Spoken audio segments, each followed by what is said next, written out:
נחמן ממנו, נחמן ממנו, sipurei masios, the fifth story, tale 5, נחמן ממנו, Shlomo,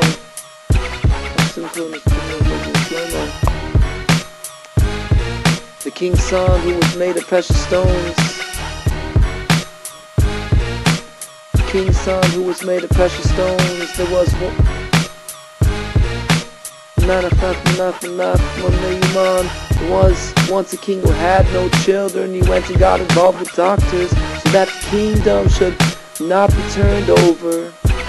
Should not be turned over to strangers, but they did not help him. So he decreed on the Jews to pray for him to have children. The Jews sought a tzaddik to pray and cause it happen that the king should have children.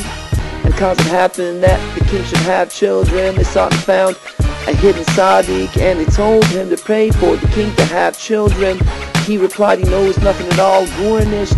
Then he informed the king inasmuch as there was a hidden tzaddik there, but he said he knew garnished nothing at all. The king sent a royal order for him, and they brought him before the king. The king began talking. The king began talking kindly with him. You know very well that the Jews are in my hands. I can do with them what I will. Therefore I ask you with goodness, pray that I have children. The tzaddik assured the king that the same year he would have a child, and he went home. The queen bore a daughter, and the queen's daughter.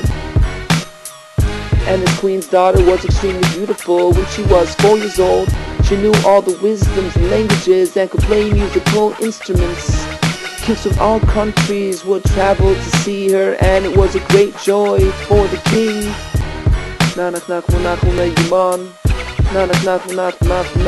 Afterwards the king very much wanted to have a son, so that his kingdom should not go away to a stranger. So he again decreed on the Jews that they should pray for him to have a son. They were searching for this first tzaddik, but they could not find him, for he had already passed away. They continued searching, and they found another hidden tzaddik, and they told him that he should give the king a son, and he said that he doesn't know anything. Again they informed the king, and the king said to the tzaddik, also as before, you know very well the Jews are in my hand, etc. The sage, that is this tzaddik, said to him, but will you be able to do what I order? The king said yes. The sage said to him, I need you to bring all the types of gemstones, literally good stones, because each gemstone has in it a different segula, ability, charm, and by the kings there is a book wherein are written all the types of gemstones. The king said, I will spend half of my kingdom in order to have a son. And the king went and brought him all the types of gemstones. The sage took them and ground them and took a goblet of wine and poured them in the wine, and he gave a half cup of wine to the king to drink. And he gave a half cup of wine to the king to drink, and the other half to the queen. And he told them that they would have a son who would be thoroughly of gemstones. And he told them that they would have a son who would be thoroughly of gemstones, completely of gemstones, thoroughly, completely of gemstones. And he would have in him all the segulos of all the gemstones. And he went home. The queen gave birth to a son, and the king rejoiced very greatly. But the son that was born was not made of gemstones. When the son was 4 years old, he was extremely handsome, very wise in all the wisdoms, and knew all the languages. Kings traveled to see him. Now the princess saw that she was no longer so important, and she was jealous of him. And she was jealous of him. The only consolation for her was that tzaddik had said that he would be completely of gemstones. Good that at least he was not made of gemstones. Once the prince was carving wood, and he nicked his finger. The princess ran to bandage his finger, and she saw a gemstone there. She was extremely jealous of him, and she made herself sick. Many doctors came, but were unable to heal her at all. Sorcerers were called. A sorcerer was there to whom she disclosed the truth that she had made herself sick because of her brother, as mentioned. And she asked the sorcerer if it were possible to perform a spell on a man to become leprous. Said yes, she said to the sorcerer. What if he asked another sorcerer to another spell so that he will be healed. נחמן ממנו said.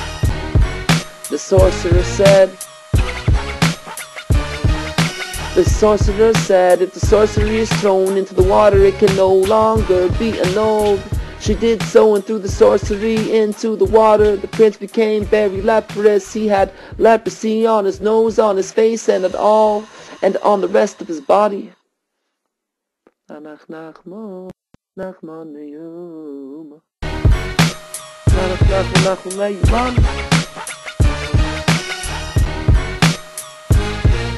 The prince became very leprous. He had leprosy on his nose, on his face, and on the rest of his body. The king got involved with doctors and with sorcerers, but they were of no avail. The king decreed on the Jews to pray. The Jews up inside who had prayed for the king to have a son as mentioned, and brought him before the king. Now the Tzaddik would always pray before Hashem Yisborach, and as much as he had promised the king that his son would be completely made of gemstones, and it had not been fulfilled.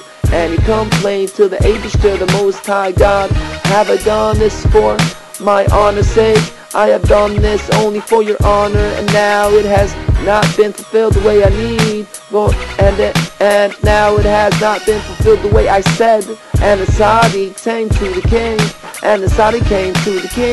The Tzaddik had prayed mainly for the leprosy of the prince to be healed, but to no avail. He was informed. He was informed that it was sorcery. Now the Tzaddik was higher than all sorcery. The Tzaddik came and informed the king that it was a sorcery, and that the sorcery had been thrown into the water, so the prince could not be healed except by throwing the sorcerer who performed the spell into the water. The king said, I give you all the sorcerers to throw into the water so that my son be healed. The princess was afraid, so she ran to the water to pull the sorcery out of the water. For she knew where it was, she fell into the water. A great tumult erupted over the princesses falling into the water. The Tzaddik came and said that the prince would be healed, and he was healed. The leprosy withered up and fell off, and his entire skin peeled off, and he was entirely of gemstones, as the Tzaddik had said. And he was entirely of gemstones, as the Tzaddik had said.